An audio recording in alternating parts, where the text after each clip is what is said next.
शाम के बज चुके हैं 7 और मैं हाजिर हूँ आपके साथ केमिस्ट्री का एक इम्पोर्टेंट सेशन को लेकर के। ये इम्पोर्टेंट सेशन आपके एग्जाम के लिए बहुत ही जरूरी है।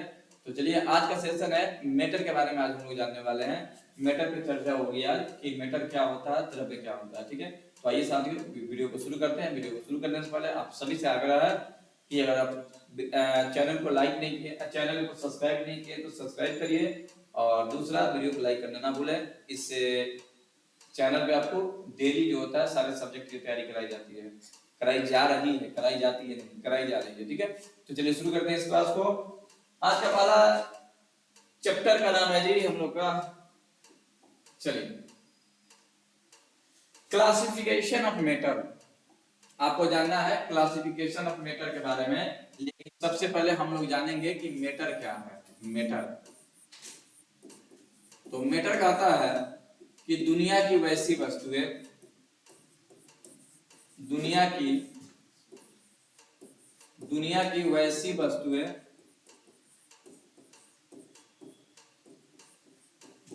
जो स्थान घेरे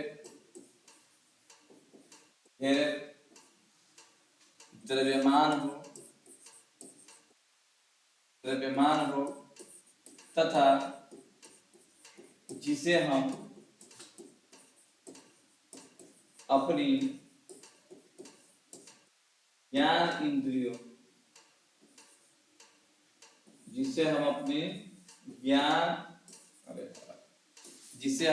ज्ञान इंद्रियों द्वारा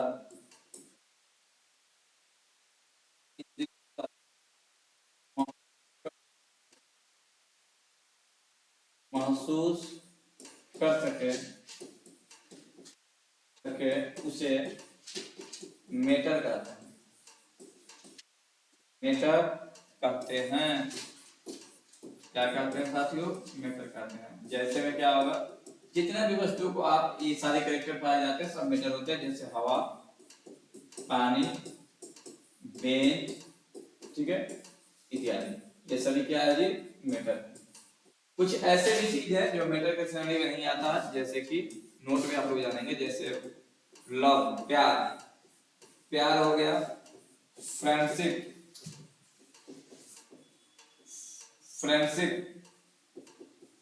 आइडिया, etc। ये सभी जो होता है मेटर नहीं होता। कारण क्या है कि इसमें द्रव्यमान नहीं होता है, इसको मापा नहीं जा सकता। ठीक है, इसलिए ये मेटर नहीं होता है। ठीक है, तो आपने समझ गए कि मेटर क्या होता है, आपने देखा। अब आप देखिए कि क्लासिफिकेशन क्या होता है इसका। ठीक है, क्लासिफिकेशन,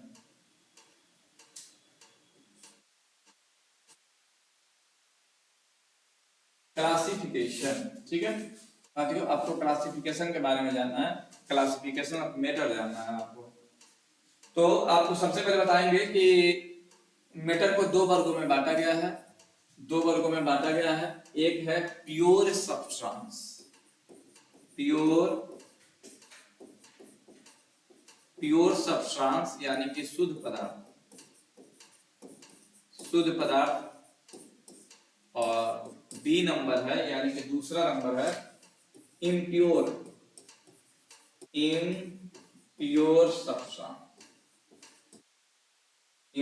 सब्सटेंस, या इसको मिक्सचर के नाम से जाना जाता है, यानी कि अशुद्ध पदार्थ,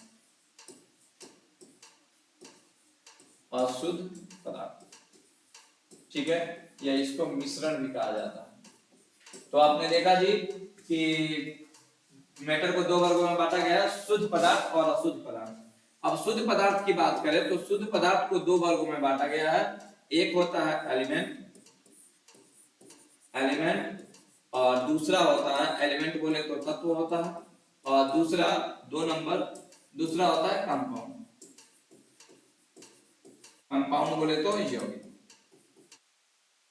ठीक है, अब चलिएगा, एलिमेंट भी तीन प्रकार का होता है। ये तीनों प्रकार आपको इस स्लाइड में पढ़ाएंगे, इस चैप्टर में पढ़ाएंगे। एक होता है मेटल, दूसरा होता है नॉन मेटल, और तीसरा होता है सब मेटल। ठीक है, ये तीन होते हैं। और कंपाउंड की बात करें तो कंपाउंड भी तीन प्रकार का होता है। एक होता है एसिड, दूसरा होता है बेस, और तीसरा होता है साल। ठीक है, ये तीन है। कंपाउंड भी तीन प्रकार का होता है, एसिड, बेस और साल। अगर हम अशुद्ध पदार्थ की बात करें तो मिक्सचर दो प्रकार का होता है। मिक्सचर कितने प्रकार का होता है जी? दो प्रकार का होता है। कौन कौन? तो देखिएगा जी, पहला होता है मिक्सचर में, पहला होता है होमोजीनियस मिक्सचर, होमोजीनियस मिक्सचर। और दूसरा होता है हेट्रोजीनियस मिक्सचर। एक होता है समांगी मिश्रण,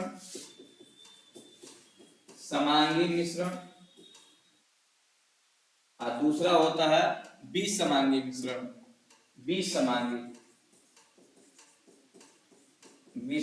मिश्रण। ठीक है, तो आपने देखा कि मैटर को कैसे बांटा गया है। तो चलिए अब इसके क्लासिफिकेशन को वन बाय वन करके पढ़ते हैं। तो चलिए शुरू करते हैं जी क्लासिफिकेशन को। चलिए जी, अगला देखिएगा, अगला टॉपिक है प्योर सब्सटेंस। आपको बताए थे कि मैटर दो प्रकार का होता है, एक होता है प्योर और एक होता है इम्प्योर। तो इस प्योर को पढ़ेंगे। प्योर का मतलब होता है शुद्ध पदार्थ, परिभाषा होगा कि वैसा पदार्थ जो एक ही प्रकार के अणुओं, एक ही प्रकार के परमाणुओं या अणुओं के संयोग से मिलकर बना होता है, संयोग से मिलकर बना होता है, उसे प्योर सब्सटेंस कहते हैं। प्योर सब्सटेंस कहते हैं, प्योर सब्सटेंस। ठीक है, लिखेंगे इसे दो वर्गों में बांटा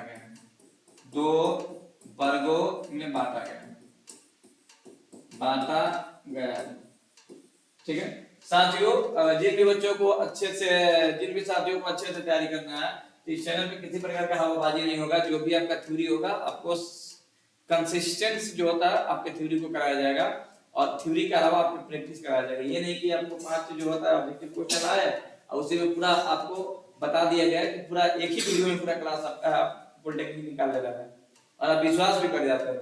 साथियों, पॉलिटेक्निक निकालने के लिए एक विषय की आवश्यकता नहीं है, कई सारे विषय की आवश्यकता है। आपको तीनों सब्जेक्ट पे कमांड होना चाहिए, और तीनों सब्जेक्ट के अलावा जो होता है उनके पूरे जितने भी कंटेंट है, सिलेबस है उस सब पे कमांड होना चाहिए, तब जाके ये निकल पाएगा जी। ठीक है, तो पदार्थ को कितने वर्गों में बांटा गया? 2 वर्गों में। एक होता है एलिमेंट और दूसरा होता है कंपाउंड। तो हवाबाजी से दूर रहना, सभी विद्यार्थियों को मन लगा के पढ़ना है, किताब भी आपको ले लेना है। चलिए आगे देखते हैं।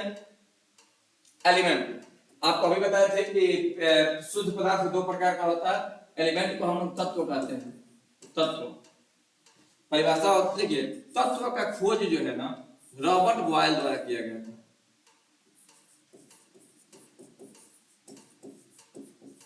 रॉबर्ट बॉयल द्वारा किया गया था। ठीक है, कुल तत्वों की संख्या 114 या 118 है।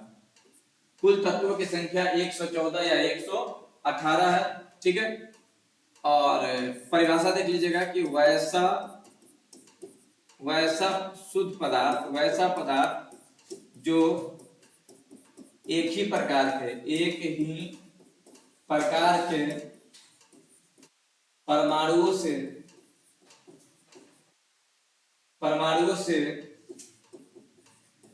मिलकर बना होता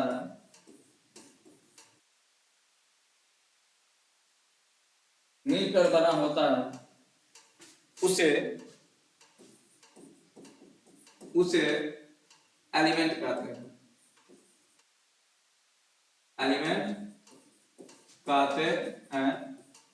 इसे विभाजित नहीं किया जा सकता।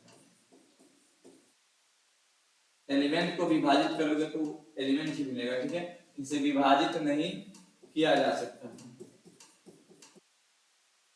किया जा विभाजित नहीं किया जा सकता, ठीक है। तो ये रहा एलिमेंट। कुल तत्वों की संख्या 114 या 118 है और इसकी खोज रॉबर्ट बॉयल ने किया था, ठीक है। एक और नोट देख लीजिएगा, सबसे हल्का तत्व, सबसे हल्का तत्व हाइड्रोजन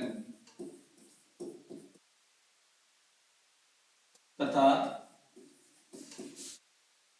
सबसे भारी तत्व, सबसे भारी तत्व रेडियो एक्टिव की बात नहीं हो रही है, घनत्व के अनुसार से, ठीक है ना, घनत्व के अकॉर्डिंग।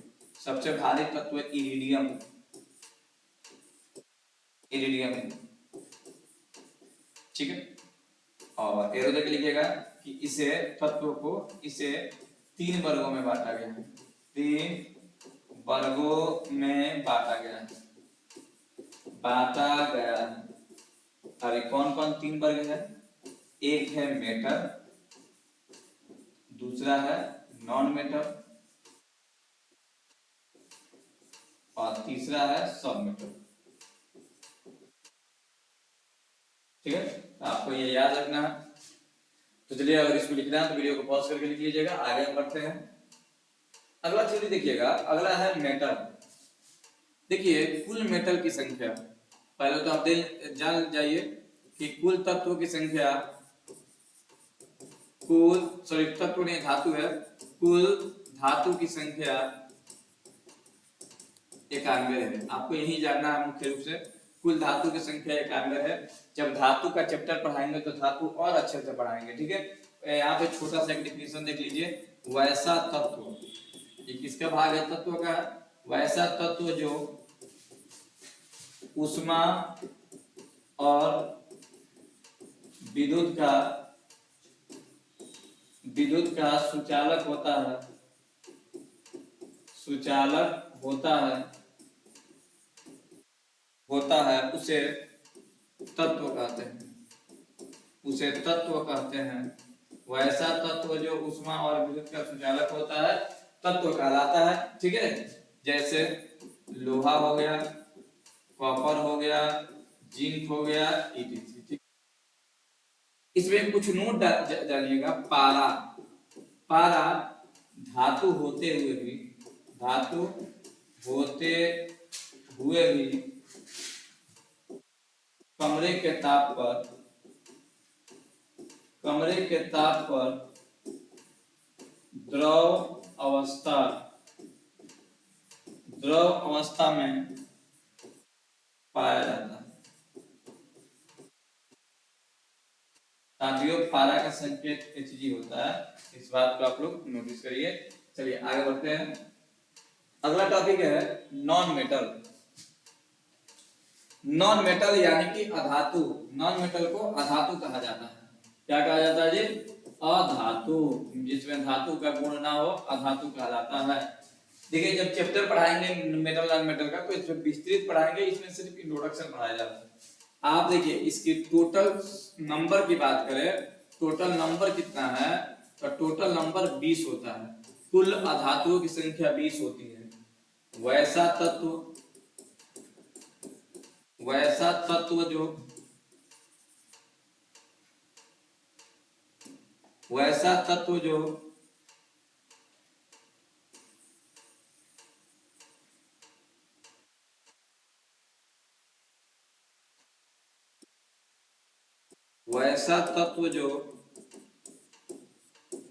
वैसा तत्व जो ऊष्मा एवं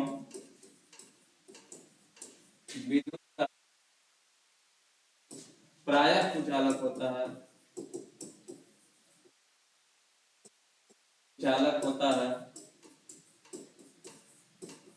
कुचालक होता है, उसे नॉन मेटल कहते हैं। नॉन मेटल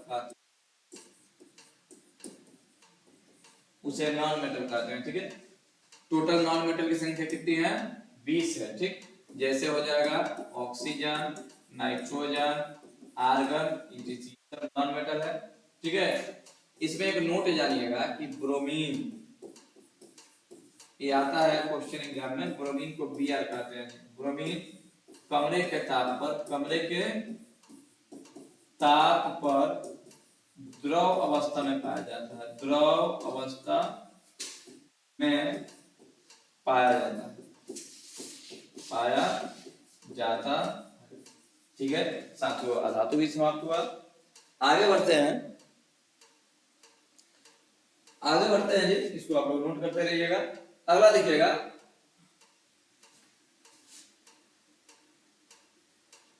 अगला टॉपिक है नॉन, अब इसके बाद आपको पढ़ना है सब मेटल के बारे में।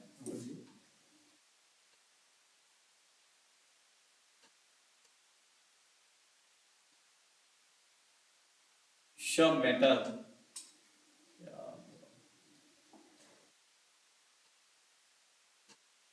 सब मेटल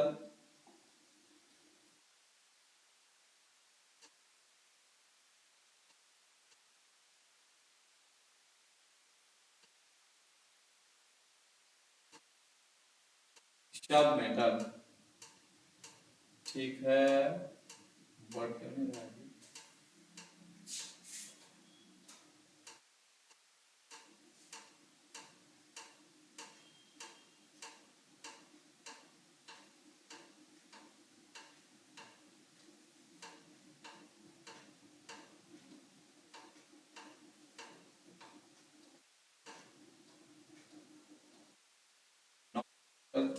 तो पढ़ लिए हम लोग, इसके बाद सिस्टम हैक कर गया क्या जी।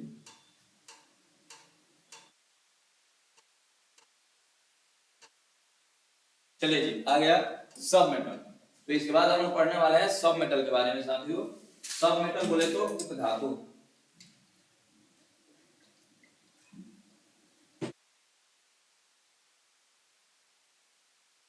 सब मेटल बोले तो उपधातु, उपधातु। उपधातु का डिफिनेशन होता है कि वैसा तत्व जो कमरे के ताप पर विद्युत का चालक होता है, लेकिन ताप में वृद्धि करने से इसकी चालकता में वृद्धि होती है, सब मेटल कहते हैं। इसकी संख्या की बात करें, टोटल नंबर अधातु की, तो टोटल नंबर डिफिनेशन नहीं पूछा जाता है, इसलिए डिफिनेशन को ज्यादा गौर नहीं। टोटल अगर नंबर की बात करें तो टोटल उपधातुओं की संख्या 7 होती है। कौन कौन? Boron, silicon, germanium, arsenic, antimony, ठीक है, एंटीमनी, और ये टीई, पोलोनियम, और ये टीएच, ये 7 होते हैं। यानी कि अगर टोटल हम एलिमेंट में जोड़े तो 91 गो धातु, 20 गो अधातु और 7 गो उपधातु, टोटल मिलाकर 118 होता है साथियों। तो इस नंबर को आप लोग याद रखिएगा।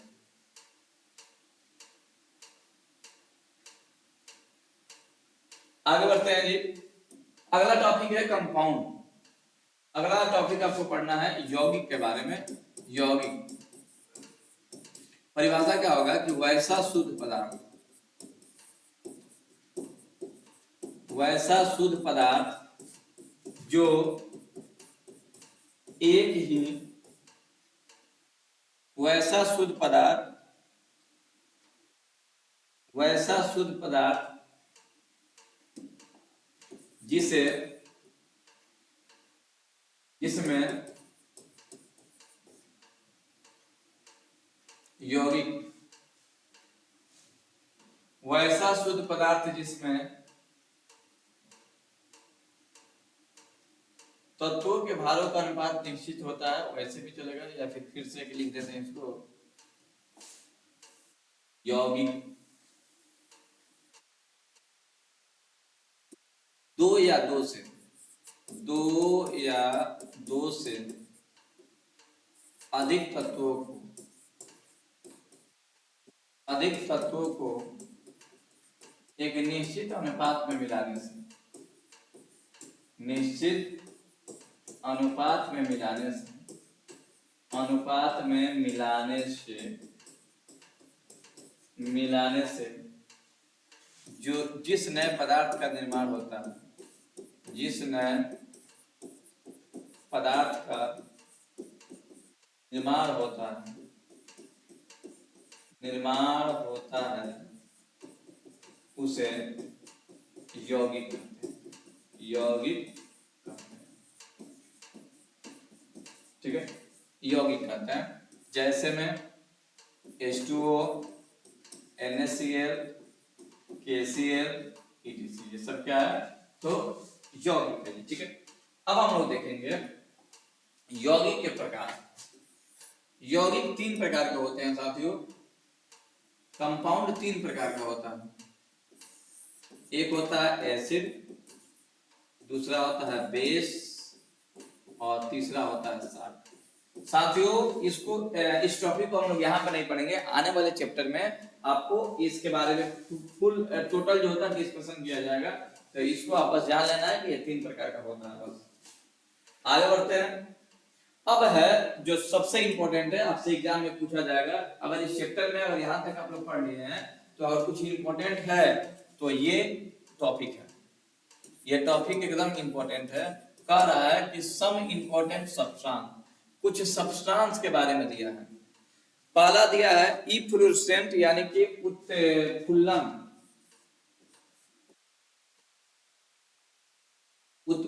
पदार्थ। ठीक है, हाइड्रोस्कोपिक का मतलब होता है आर्द्रताग्राही,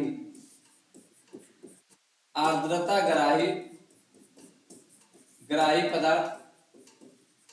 ठीक है, और डेलिक्यूसेंट का मतलब होता है प्रस्वेदी पदार्थ। परिभाषा नहीं लिखवाया जाएगा, इसका एग्जाम्पल लिखवाया जाएगा। तो ध्यान से देखिएगा एग्जाम्पल को ध्यान से देखना है। उत्फुल्लन की बात करें तो कहता है कि देखिए पहले उत्फुल्लन का एग्जाम्पल समझ लीजिए। उत्फुल्लन का एग्जाम्पल होता है जितना भी जिसमें वाटर होता है वो सब होता है CuSO4 into 5H2। ठीक है, पहला। दूसरा FeSO4 into 7H2। तीसरा ZnSO4 into 7H2। होता क्या है ये? और भी होता है जी, जैसे कि Na2CO3 into 10H2। ठीक है, ये जितने भी पदार्थ देख रहे हैं ना, इसको उत्फुल्लन कहते हैं। उत्फुल्लन का मतलब क्या है कि वैसा यौगिक जो अपना जल वायुमंडल को दे देता है। वायुमंडल को बना ये अपने जल को देता है। ठीक है, जल को देता है। वैसा क्रिस्टलीय पदार्थ जो अपने जल के कुछ अणुओं को वायुमंडल को दे देता है, उसे उत्फुल्लन पदार्थ कहते हैं। उत्फुल्लन में कौन आएगा? Copper sulphate into pentahydrate, ferrous sulphate into heptahydrate, zinc sulphate into heptahydrate, और ये Na2CO3 इंटू 10H2O यानी कि धोवन सोडा। ठीक है, ये सभी जो है उत्फुल्लन का गुण इसमें पाया जाता है। ठीक है, अब दूसरा जो आपको देख रहा है ना, आर्द्रताग्राही आप देख रहे हैं। आर्द्रताग्राही में क्या होता है, पहले इसका एग्जांपल देख लीजिए। एग्जांपल होता है CaO वाला, दूसरा होता है CuSO4, तीसरा होता है Na2CO3। देखिएगा ये 3 जो पदार्थ देख रहे हैं आर्द्रताग्राही का मतलब होता है कि वैसा पदार्थ जो वायुमंडल से कुछ नमी को अवशोषित करती है, पूरा नहीं करती है, कुछ करती है। कौन? ये calcium oxide, copper sulphate, Na2CO3। तो इसको हम लोग कहते हैं आर्द्रताग्राही। और आखिरी आपका हेडिंग है प्रस्वेदी पदार्थ। प्रस्वेदी पदार्थ का एग्जांपल होता है, डिफिनेशन होता है कि वैसा पदार्थ या वैसा क्रिस्टलीय पदार्थ जो वायुमंडल से नमी को ग्रहण करके संतृप्त विलयन बनाती है। नमी को ग्रहण करके संतृप्त विलयन बनाती है, उस पदार्थ को हम लोग प्रस्वेदी पदार्थ कहते हैं। उस पदार्थ को हम लोग प्रस्वेदी पदार्थ कहते हैं। ठीक है, प्रस्वेदी पदार्थ कहते हैं। जैसे MgO, जैसे CaO, जैसे FeCl3, ये सभी जो है प्रस्वेदी पदार्थ है। ये नमी को ग्रहण करके संतृप्त विलयन बनाता है। तो इस एग्जाम्पल को जो होता है अच्छे तरीके से आप लिखिए। ठीक है, और भी होता है KOH, NaOH भी होता है और KOH भी होता है। तो चलिए इसको छापा जाए, लिखिए इसको फटाफट, आगे बढ़ते हैं। आपको बताया था कि पदार्थ दो प्रकार का होता है, एक होता है शुद्ध और एक होता है अशुद्ध। तो अब हम लोग पढ़ने वाले हैं अशुद्ध पदार्थ के बारे में, यानी कि मिश्रण के बारे में पढ़ना है। ठीक है, मिश्रण परिभाषा होगा कि दो या दो से अधिक, दो या दो से अधिक, दो या दो से अधिक तत्वों को किसी भी मिलाने से, अनुपात में मिलाने से, किसी भी अनुपात में मिलाने से जो पदार्थ तैयार होता है, जो पदार्थ तैयार होता है उसे मिश्रण कहते हैं, उसे मिश्रण कहते हैं। क्या कहते हैं जी? मिश्रण कहते हैं। ठीक है, जैसे मिश्रण में क्या होगा, तो जैसे water plus sand, SAIND, sand. ठीक है, यानी कि बालू और पानी का मिश्रण। दूसरा चावल और कंकड़ का मिश्रण। ठीक है, तीसरा पानी और तेल का मिश्रण, पानी प्लस तेल का मिश्रण। पांचवा दूध और पानी का मिश्रण। ठीक है, चला गया, कोई दिक्कत नहीं है। अब इसका टाइप जानना है। ठीक है, टाइप आपको जानना है। देखिए ये दो प्रकार का होता है मिश्रण, होमोजीनियस, ये मिक्सचर दो प्रकार का होता है। एक होता है होमोजीनियस, होमोजीनियस मिक्सचर, यानी कि समांगी मिश्रण। दूसरा होता है हेट्रोजीनियस मिक्सचर,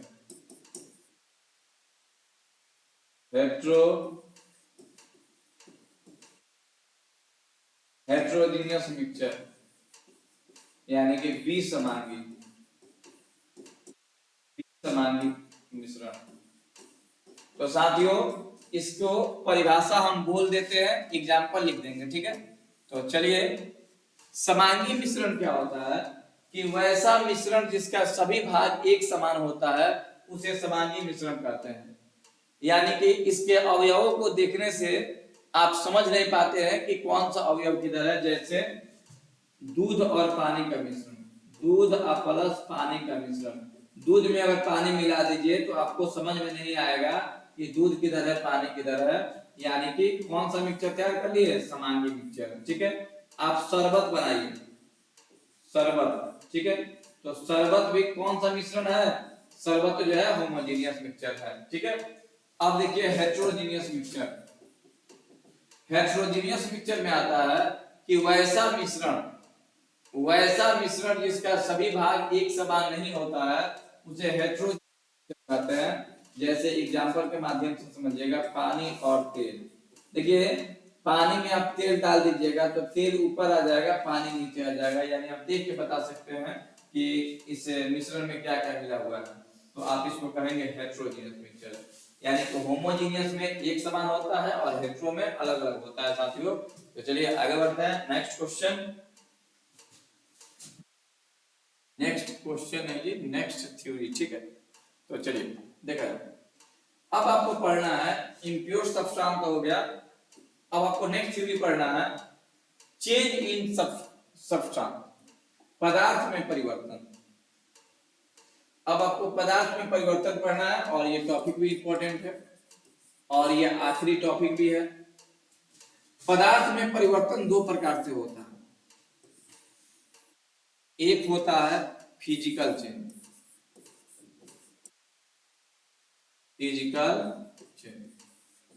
यानी कि भौतिक परिवर्तन,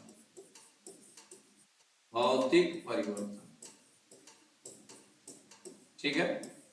और दूसरा होता है केमिकल चेंज,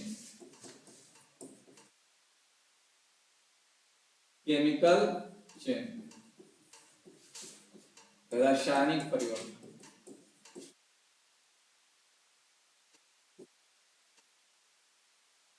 एक भौतिक परिवर्तन होता है और एक रासायनिक परिवर्तन होता है साथियों। तो चलिए जी, तो भौतिक परिवर्तन को हम लोग देखते हैं। भौतिक परिवर्तन क्या होता है?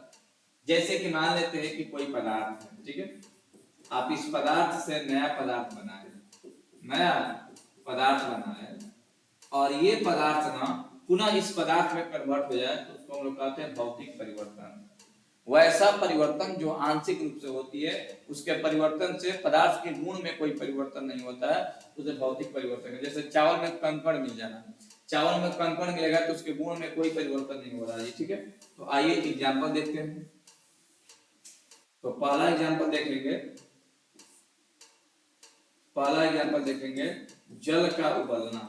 जल, जल का उबलना, उबलना, जल का उबलना। दूसरा देखेंगे, दूसरा भौतिक परिवर्तन और बनेगा, जल का उबलना, ठीक है। देखिएगा, भौतिक परिवर्तन जब होता है ना, तो उसके गुण में कोई परिवर्तन नहीं होता है। चावल में कंकड़ का मिलना, चावल में कंकड़ का मिलना, बर्फ का जमना, बर्फ का जमना, ठीक है, ये है जमना। ये है भौतिक परिवर्तन, बहुत सारे होते हैं इत्यादि। और रासायनिक परिवर्तन की बात करें तो वैसा परिवर्तन जिसके एक बार परिवर्तित होने से पदार्थ अपने मूल अवस्था में नहीं आती है, ठीक है। इसमें मूल अवस्था में प्राप्त होता है, इसमें मूल अवस्था में प्राप्त नहीं होता है। जैसे दूध से दही का जमना, दूध से दही का जमना, दूध से दही का जमना कौन सा परिवर्तन है जी? तो रासायनिक परिवर्तन है। भोजन का पचना, भोजन का पचना, ये भी रासायनिक परिवर्तन है। मोमबत्ती का जलना, मोमबत्ती का जलना, ये सब जो है भौतिक परिवर्तन, रासायनिक परिवर्तन है। तो आपने दो प्रकार के परिवर्तन देखा। इसके परिवर्तित होने से मूल पदार्थ की प्राप्ति होती है, लेकिन इसके परिवर्तन होने से मूल पदार्थ की प्राप्ति नहीं होती है जी, ठीक है। तो और भी बहुत सारे एग्जाम्पल है, लेकिन इतने एग्जाम्पल को आप लोग याद रखिए, ठीक है। अब नेक्स्ट देखते हैं। तो चलिए, इससे इसी टॉपिक के साथ, चेंजिंग के साथ जो होता है आपका चैप्टर होता है समाप्त। अगर आप सभी विद्यार्थी अगर यहाँ तक जो होता है वीडियो में बने हुए हैं, तो वीडियो को लाइक करना ना भूलें, और चैनल को सब्सक्राइब नहीं किए हो तो सब्सक्राइब करना ना भूलें। वीडियो में इतना ही।